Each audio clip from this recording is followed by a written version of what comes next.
non più tra i farfalloni amoroso, notte e giorno di torno girano, delle belle turbando al riposo, Narcisetto a dolcino d'amor, delle belle turbando al riposo, Narcisetto a dolcino d'amor.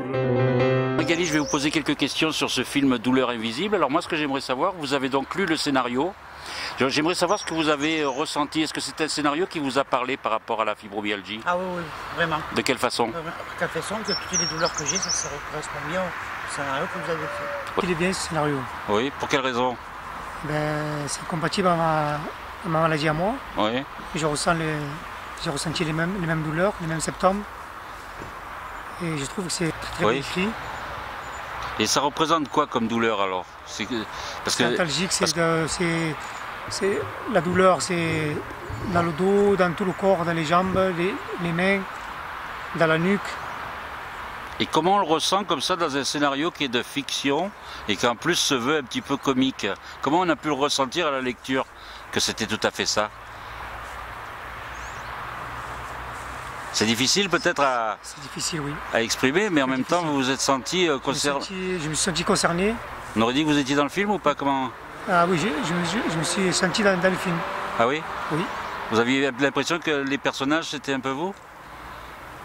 Directement oui. Un peu moi. Dans le personnage, je me suis senti moi. Parce qu'on déconne un peu quoi, hein? Donc en plus oui, bien dedans. sûr. Mais en même temps vous avez dit mais c'est du rire, mais en même temps on peut rire de ça. Et on peut rire de ça, oui. Voilà, parce que la maladie, comment vous la prenez vous? Maintenant je la prends avec un autre œil? Avec un autre œil, avec notre vision. Je la prends plus comme au départ. Au départ c'était comment?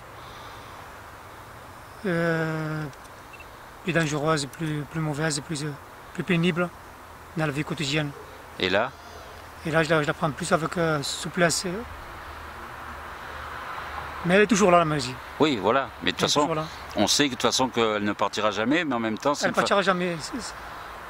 Bon, on prend le traitement, la kétamine et tout ça. Ça soulage, mais la maladie, elle reste toujours. Elle est constamment là.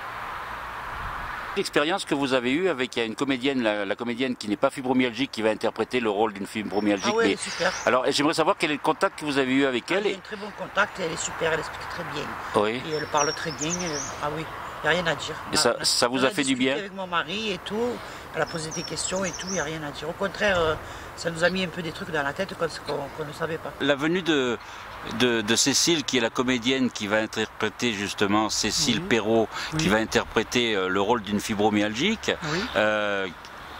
Comment vous l'avez perçue cette jeune femme?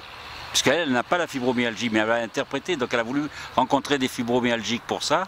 Donc comment vous l'avez perçue cette comédienne? Eh bien, perçue, elle a très bien parlé. Moi, moralement, m'a calmé, m'a détendu. D'ailleurs, je lui ai demandé si elle n'a pas fait des écoles de psychologie. C'est un peu ça les métiers artistiques, il faut un peu se mettre à la place des gens.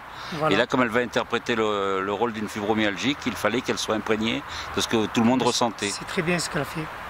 Et je souhaite bonne chance. J'ai un peu oublié un peu la douleur, ça m'a fait du bien pendant une semaine. Est-ce que vous pensez qu'un film comme ça peut aider justement? Beaucoup de personnes. Oui. Ah oui, beaucoup de monde. De quelle façon? Quelle façon de comment prendre sa maladie déjà. Comment gérer sa maladie, parce qu'on ne sait pas comment gérer la maladie. On souffre et tout et on ne sait pas. C'est en ayant dans des endroits comme ça qui nous calme la douleur, mais il faut savoir quand même gérer la maladie et la souffrance. C'est quand même important. En tout cas, c'est positif pour vous et vous pensez que ça va faire du bien à beaucoup de gens? Ah oui, 100%. Ça veut dire qu'on est écouté? Ah, écouté drôlement, et en plus tout l'hôpital pratiquement a pris les films. Parce qu'ils ont tous les photocopies. Oui, en tout cas c'est important parce qu'on a même un infirmier qui a fait circuler le scénario. Il m'a dit est-ce qu'après je peux donner vos coordonnées? En plus, ah oui, non, mais pour ça il n'y aura pas de souci. Voilà. Je pense que ça va bien marcher. Voilà. En tout cas, nous, ce qu'on souhaite, c'est que vous alliez de mieux en mieux aussi, puis que vous appreniez à gérer un peu plus la fibromyalgie. Le plus important, c'est de gérer la maladie et de savoir comment s'y prendre pour la souffrance. Voilà. Parce que moi je ne connaissais pas ça, il n'y a qu'un an que je l'ai. Et je vois que la souffrance, elle y est de plus en plus. C'est vivre avec des douleurs en permanence. Ah oui, c'est important. Votre quotidien a changé? Pas trop, non. Non? Non. Vous êtes toujours aussi active? toujours aussi active parce que j'arrive pas à rester tranquille. Je dors pas la nuit par contre, hein. La nuit je dors pas. Je balade, la douleur elle m'empêche de dormir, elle m'empêche de tout faire. Mais je prends dessus. Je suis une femme très maniaque et je peux pas rester à rien faire, c'est pas possible. Mais en tout cas, courage et puis bon, on va être de plus en plus écoutés, je souhaite. Oui, merci beaucoup. Merci à vous. Merci Mustapha. Merci.